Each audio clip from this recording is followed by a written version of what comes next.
You think you can just walk away from me? Derek's voice still echoed in her head from an hour ago, along with the sound of his fist connecting with her face. 3 years since their divorce, and he still thought he owned her. She'd made the mistake of meeting him to discuss selling their old lake house. He'd cornered her in the parking lot, screaming about how she'd ruined his life, how she'd turned his own daughter against him. When she'd tried to leave, his hand had shot out faster than she could react.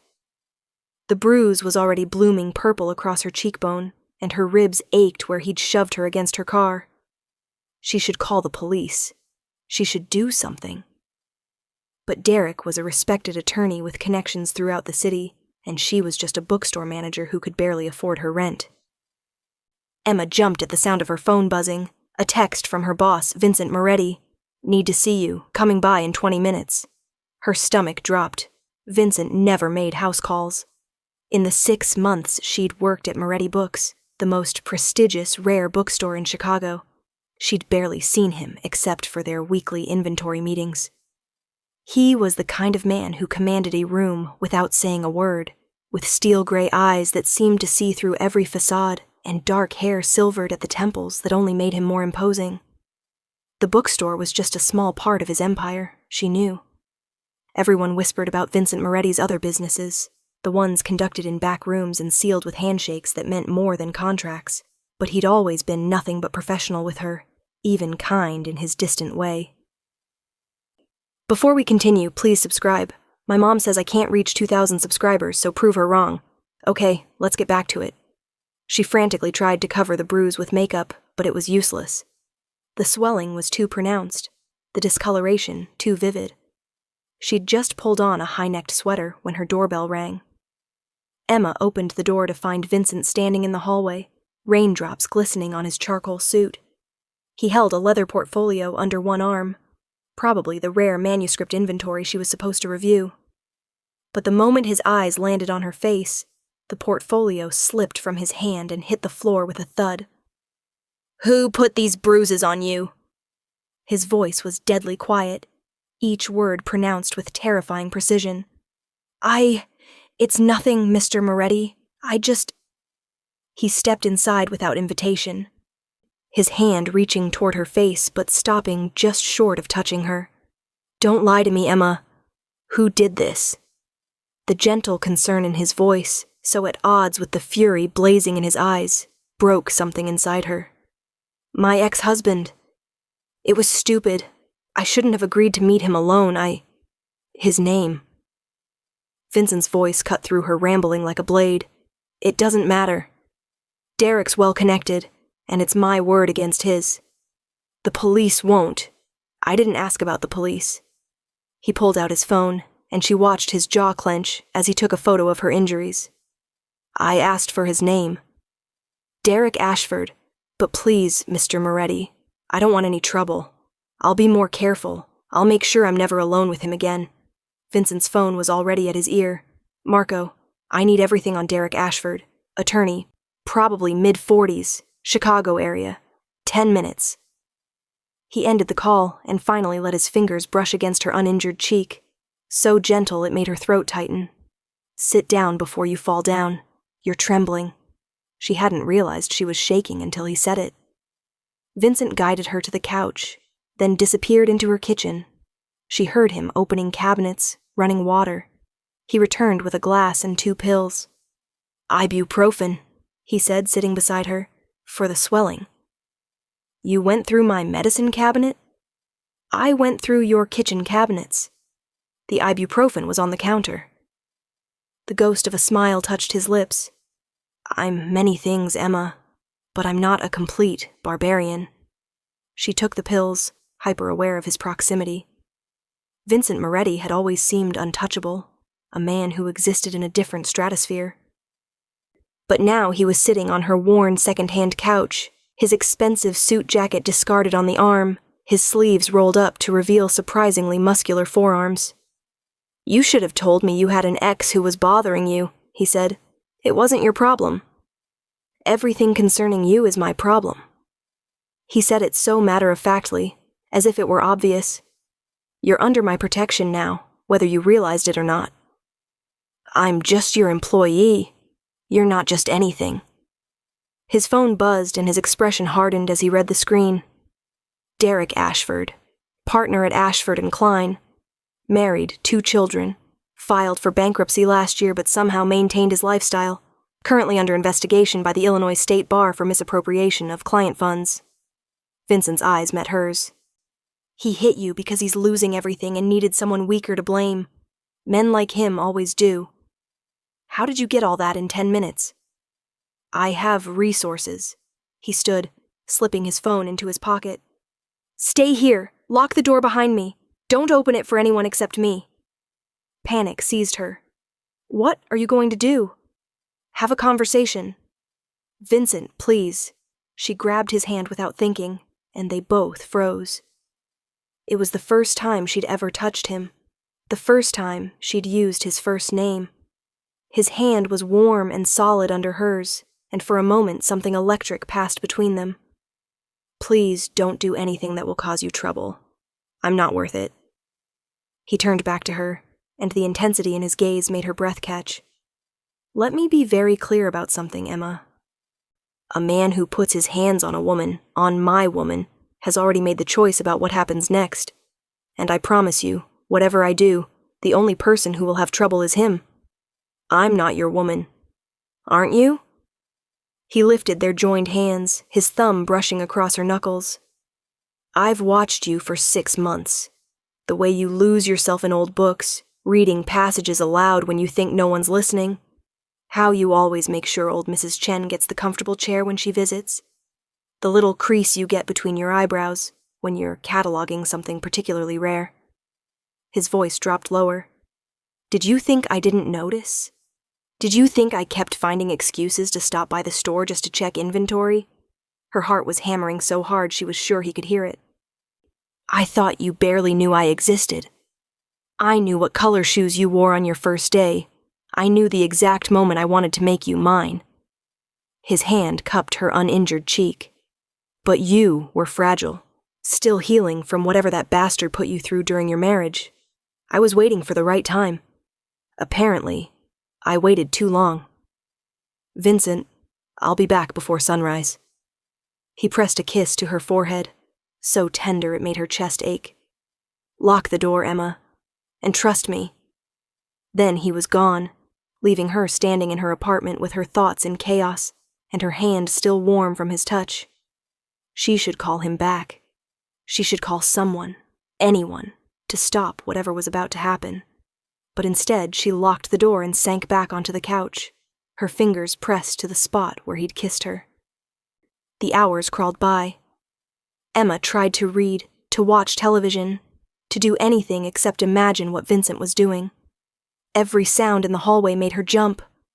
When her phone finally rang at 3 a.m, she nearly dropped it. He won't bother you again. Vincent's voice was calm, almost casual. What did you do? I had a conversation. He saw reason. Vincent, Derek Ashford is leaving Chicago, tonight. He's going to send you divorce papers finalizing the sale of any remaining joint assets, which you'll sign, and then he's going to disappear from your life. Permanently. How did you... I showed him documentation of his financial crimes. Enough to send him to prison for 15 years. I explained that this documentation could either disappear or find its way to the proper authorities, depending on his choices. She heard the sound of a car door closing. He made the right choice. Eventually. Eventually? After he stopped making threats and started begging. There was no satisfaction in Vincent's voice, just cold finality. He's on a flight to Seattle in 4 hours to stay with his sister. He won't be back. You have my word. Emma felt tears streaming down her face. Relief, fear, gratitude all tangled together. I don't know what to say. Say you'll have dinner with me tomorrow night. Somewhere public, properly. Not as your employer, but as a man who's been half in love with you since you quoted Keats while cataloging a first edition. You heard that? I hear everything when it comes to you, cara mia. His voice softened. I'm outside your building. May I come up, just to see that you're all right? I won't stay if you don't want me to. She buzzed him in without hesitation. When she opened her apartment door, Vincent looked different than he had hours before. His tie was gone, his shirt partially unbuttoned, and there was something raw in his expression that made him seem more human, more real. "Show me your face," he said quietly. She let him tilt her chin up, studying the bruise that had darkened further. His jaw clenched, but his touch remained feather-light. "I should have killed him," he murmured. "Vincent, I wanted to. The moment I saw him, the moment he admitted what he'd done, I wanted to put a bullet in his skull and bury him where no one would ever find him." His eyes met hers. "But you're not the kind of woman who could love a man with that much blood on his hands. So I let him live. For you. I never asked you to. I know. That's why I did it." He pulled her close, carefully avoiding her injuries, and Emma let herself lean into him. He smelled like expensive cologne and rain and something uniquely him. "You deserve someone who protects you. Someone who sees your worth. Someone who would burn the world down before letting you be hurt again." "That's not normal," she whispered against his chest. "No, it's not." She felt his lips brush the top of her head. "But neither is the way I feel about you. The way I've felt since you walked into my bookstore and treated those dusty old books like they were treasures. Since you smiled at me, really smiled, when I made that terrible joke about Hemingway. It was a terrible joke. You laughed anyway." His arms tightened around her. "Stay with me tonight. Let me keep you safe. I'll sleep on the couch. Hell, I'll sleep in my car outside if you prefer. But let me stay close enough to know you're protected." She should say no. This was too much. Too fast. Vincent Moretti was a dangerous man who had just made her ex-husband flee the city with what was probably barely legal coercion. Getting involved with him was asking for complications. But his heart was steady under her ear, and his arms felt like the safest place she'd ever been. "Stay," she said. He pulled back just enough to look at her face, searching for doubt. Whatever he saw there made him exhale slowly. "Thank you." They ended up on the couch, Emma tucked against Vincent's side with his arm around her shoulders. She thought she'd be too wired to sleep, but exhaustion pulled her under within minutes. She woke to sunlight streaming through her windows and the smell of coffee. Vincent was in her kitchen, somehow looking immaculate despite wearing yesterday's dress shirt and slacks. "You have exactly 3 coffee mugs," he said without turning around. 2 from tourist shops and one that says librarians do it by the book. I use that one for you. I'm not a librarian." "Close enough." He handed her the mug and a plate with toast. "You need to eat something before we go." "Go where?" "Shopping. You need a new phone, one Derek doesn't have the number for, and a security system for this apartment. Also possibly a new apartment entirely, but we'll discuss that later." "Vincent, I can't afford—" "I can." He sat beside her. "Before you argue, understand that this isn't charity, and it's not me trying to control you. This is me making sure the woman I care about is safe. If you want to pay me back someday, fine. But right now, I need to know you're protected." "The woman you care about," she repeated. "Yes."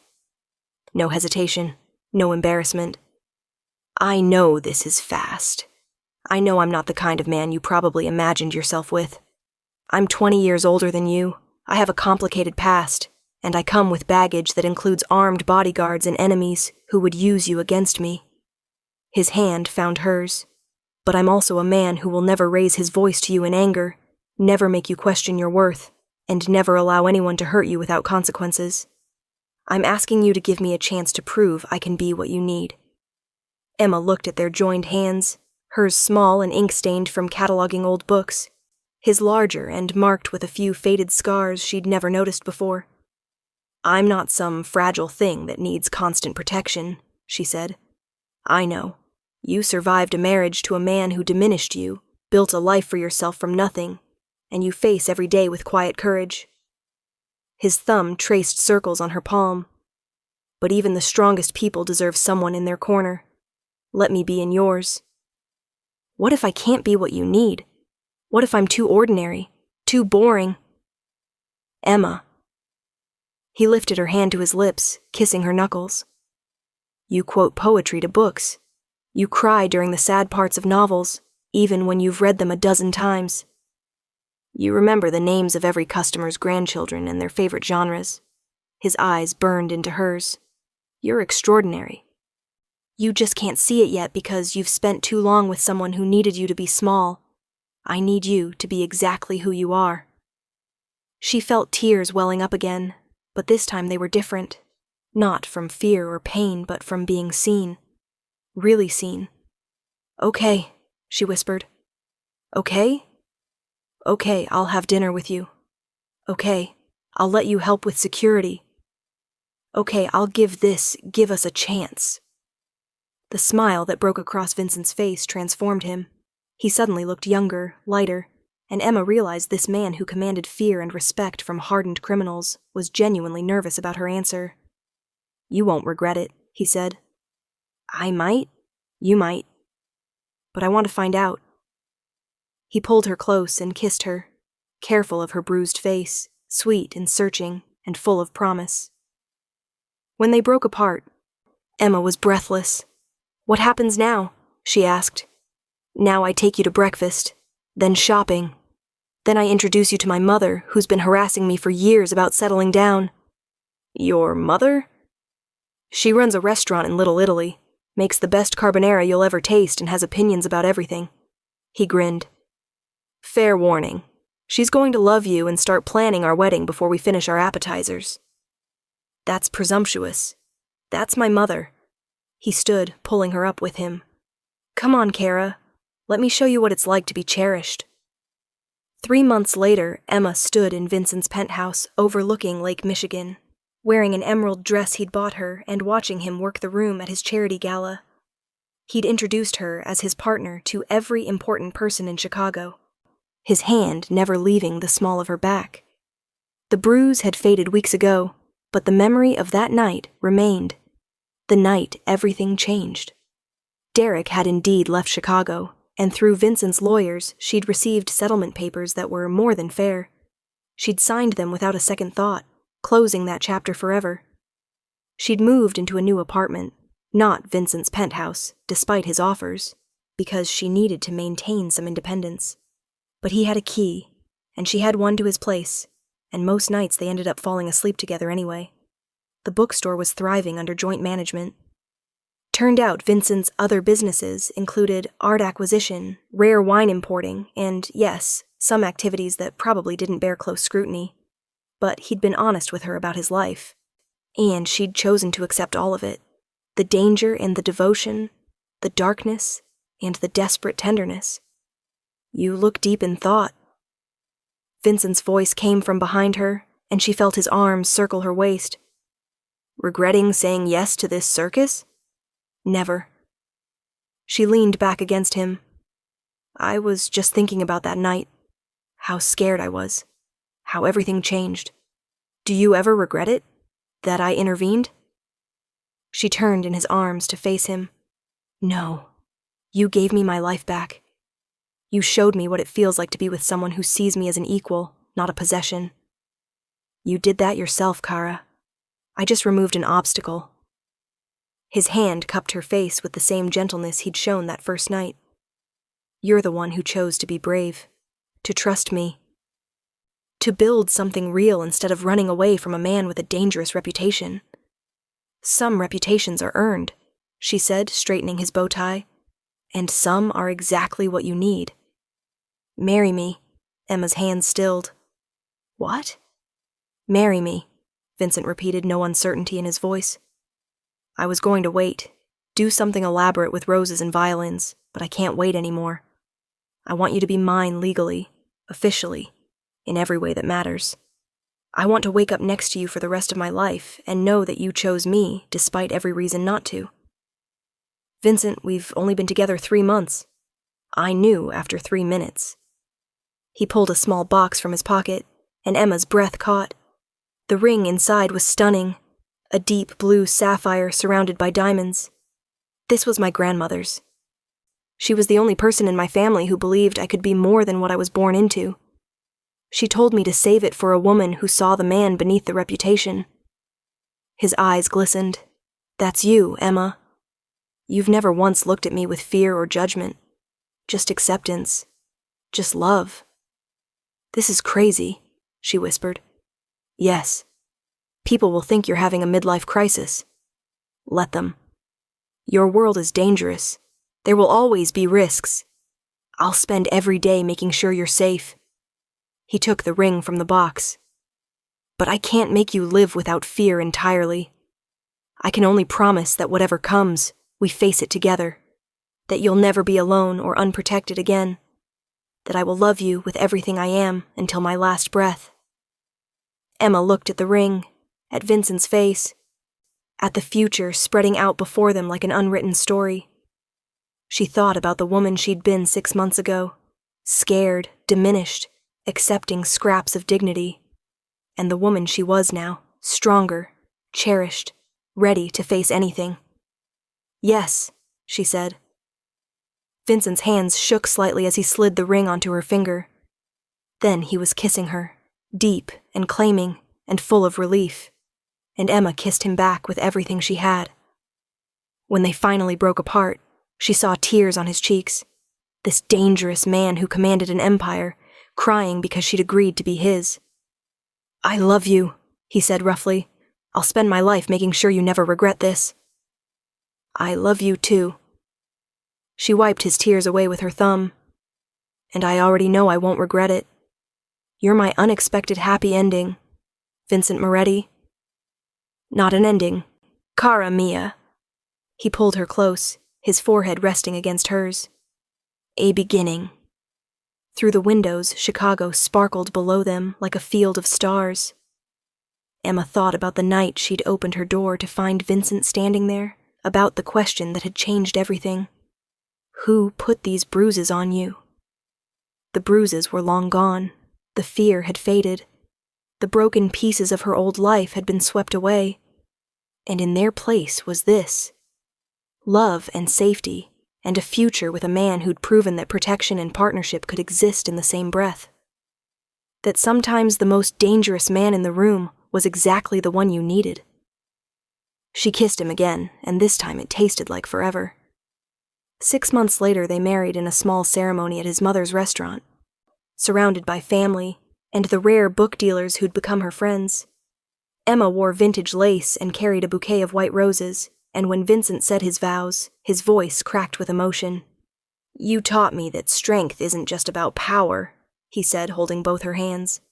"It's about knowing when to be gentle. You made me want to be a better man, not by changing who I am, but by showing me who I could be for the right woman. I promise to protect you, cherish you, and love you through every chapter of our story." Emma's vows were simpler. "You found me when I was broken and showed me I was already whole. I choose you, Vincent, today and always." When the priest pronounced them husband and wife, Vincent kissed her like she was oxygen and he'd been drowning. The small crowd erupted in applause, and Emma heard his mother loudly proclaim, "Finally! I told him 6 months ago to marry that girl." That night, in the penthouse that was now legally theirs, Vincent presented her with one more gift, a leather-bound journal filled with blank pages. "For our story," he said, "so you can write it down exactly as it happened. The good, the bad, the terrifying beginning and the happy middle. And someday, when we're old and gray, we can remember the night everything changed." Emma opened to the first page and picked up a pen. In her careful script, she wrote, "This is a love story. But first, it's a story about finding courage, about a woman who learned her worth and a man who saw it all along. It begins with a question. Who put these bruises on you? And it ends with a promise. I'll make sure no one ever hurts you again. Everything between is just us learning to be brave enough to accept what we deserve." She set down the pen and looked at Vincent, her husband, her protector, her unexpected forever. "What comes next?" he asked. Emma smiled. "Everything." And for once, the word didn't sound scary. It sounded like exactly what she'd been waiting for all along.